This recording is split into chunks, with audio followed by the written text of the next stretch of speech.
Katuwang ang aking asawa, iba't ibang trabaho at mapagkakakitaan ang aking pinasok para maitaguyod ang aming pamilya. At ngayon ay unti-unti nang nasusuklian ang aming paghihirap dahil sa pagtatapos ng panganay naming anak. Ako si Elmeda Bizares, pakinggan ang aming kwento ng aming pagsusumikap dito sa Kwentong Kabarangay.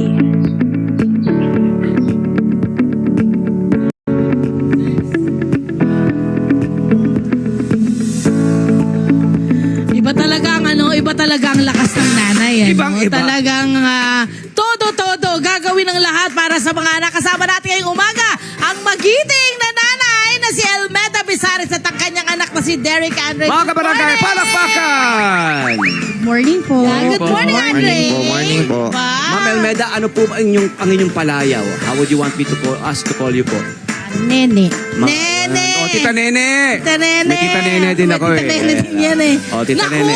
di ba? Ang dami mo Tita raw Nene. pinasukang trabaho. Ang dami mo raw inaral muna. Bago ka nakahanap ng isang tamang parang ang negosyo niya yung skill niya. Oo. So ano po yung mga pinagdaanan niyo po na para bago niyo na nagawa na ganito yung bahay nila naging bato, my friend?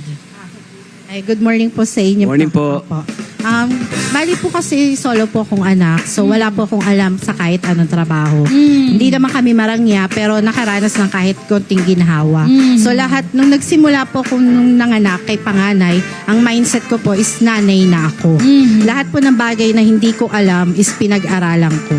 So nagsimula na hindi naman po lahat kailangan mamuhunan ka ng pera. Minsan yung skills mo, tuklasin mo rin para po kumita. Yun ang maganda nun. Yung skills mo tuklasin mo. Oo, Correct. Oo, linangin mo. Yun. And Yun. then, ano yung natuklasan mo sa, nung hindi mo alam kung ano yung mga gawain ng mga bahay at kung ano-ano pa, ano yung nadiscover mo sa sarili mo?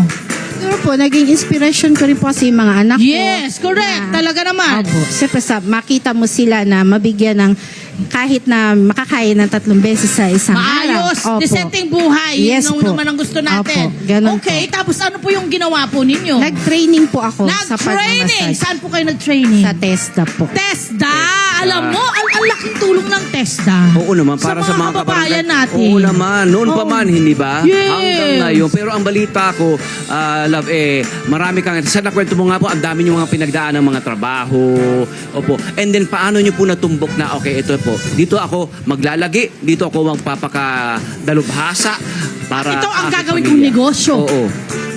Siguro po, nagsimula kami siguro sa piso-piso kasing makita, naranasan namin. Hanggang sa natuklasan ko yung skills ko, kumita ng hundreds. Tapos hanggang sa, hindi po kasi ako takot sumubok. Yun ang Which naging is good. sekreto ko. Surprisingly, para sa isang nag-iisang anak at lumaki na kahit na paano, parang minsan kasi yun, hindi ko sinisisi yung mga magulang niya, pero minsan kasi may mga magulang na ayaw iparanas sa anak yung mga hirap, kaya minsan hindi na tinuturuan ng mga life skills. Lumalabas tuloy, wala silang kahit konsepto man lang Yes, kung paano ng hard mabubuhay. work, perseverance, Yes. pagtitiis, pagtsatsaga. Yes. Hindi ba? At sinasabi nga ni Ma'am Tita Nene na marami siyang mga sinubukan, hindi po ba? At naging insurance agent siya. Correct! Naging physical Gano'ng katagal po kayo therapist. naging insurance agent? 2013 po ako, nag-training ako ng TESDA. Sabay po nag-seminar na rin po ako ng life Grabe, insurance. sinabay-sabay, iba rin! Diba? Subok lang subok. Hindi ba? Hindi natatakot. Yes. Hindi nahihiya. Yes! Hindi ba? Hindi inuuna ang Yes. masasabi ng iba. Correct. Para sa Dahil pamilya. wala akong ipapakain sa inyo ang sasabihin ng ibang tao Tama. or yung mga Judith ninyo na kailangan bayaran, hindi naman ho nila babayaran. Tama. Kaya dapat positibo lang ang papapasukin nyo sa buhay po ninyo. And finally, naging massage therapist po kayo. Ahente sa umaga, massage therapist sa gabi. Wow! Amazing. Ano ho ang pinagkaiba ng buhay po ninyo simula ng parang nagtrabaho kayo ng matindi, ng marubdob? Ito po, dati pong hollow blocks sa awa ng Diyos, sa pagiging ahente po, napakinis ko na siya. Napalitada na. Yes po. Oo. So, unti-unti po. At syempre yung mga anak, lahat nag-aaral, tama po ba? Yes po. Wala pong nag-ano sa kanila. Kahit mga lalaki po, pinagmamalaki ko na lumaki sila na responsible. Which is, I want yung gusto kong alamin sa kanya. Kasi Sa totoo lang, my friend, mahirap talaga magpalaki ng mga bata. Magpahirap magpalaki ng mga anak. Ano ho yung mga values na lagi niyong paulit-ulit na sinasabi po sa mga anak po ninyo? Lagi ko sinasabi sa kanila, siguro kabisado na nila, baka speaker na. Lahat ng pinagdadaanan natin ngayon, tatandaan nyo lang yan, magiging memories. Pagdating ng panahon, pagkukwentuhan na lang natin yan. Correct! Andre! Anong pakiramdam? Mr. Cum Laude. Correct, Mr. Cum Laude. Mga mga magulang ngayon. Kumusta? Kumusta naman so far ang inyong journey? Sobrang saya po kasi syempre yung lahat ng hirap po ni Mama, lahat ng efforts po. Nasuklian ko po kahit papaano sa simpleng bagay po. Masayang masaya po kasi iba po yung ngiti ng mama ko nung graduation na bagay na sa tagal ko pong panahon na pinaghirapan, sabi ko na balang araw po maibibigay ko po kay Mama. Oo naman. Si Papa. Si Papa po na lagi pong nakasuporta kay Mama and hindi po kami pinababayaan at pinalaki po kami kami magkakapatid kahit po puro kami lalaki, hindi po kami lumaki ng mga basagulero. Lahat po kami mababait and magalang at Proud may naman din respeto siyempre po. si Papa, di ba? Yun ang mahusay. Lumaki ng may respeto. Beautiful. Tama. Actually, yun lang eh. Matuto kang rumispeto sa kapwa mo. Everything else will follow. Actually, Tita Nene, alam mo yan, ano? Kasi si Sir po, ang inyong pong husband, malaking achievement na po, in and of itself, yung napalaki niyong maayos ang inyong mga... Correct! Agree! Achievement na malaki na po yun. Sobra! Hindi po ba? Kumbaga bonus na lang, di ba? Yung pag-aaral lang mabuti. Maayos sa pag-aaral. Makagraduate, ano? di ba? Cum laude pa. Ano ang yung plano para sa yung kurso pag-graduate mo nga? Sa ngayon po, nagtatrabaho na po ako. Ay, wow! Saan na? Dito po sa may cooperative po sa amin, dito po sa San Mateo. Okay. And unti-unti ko pong tumutulong kay Mama pa unti-unti. Nag-a-adjust naman. po sa buhay na nagtatrabaho. Oo naman. And hanggat maaari po na balang araw, mapagpahinga ko na rin si Mama and makabawi po sa lahat ng tulong. Balang araw, makapagpahinga na si Mama.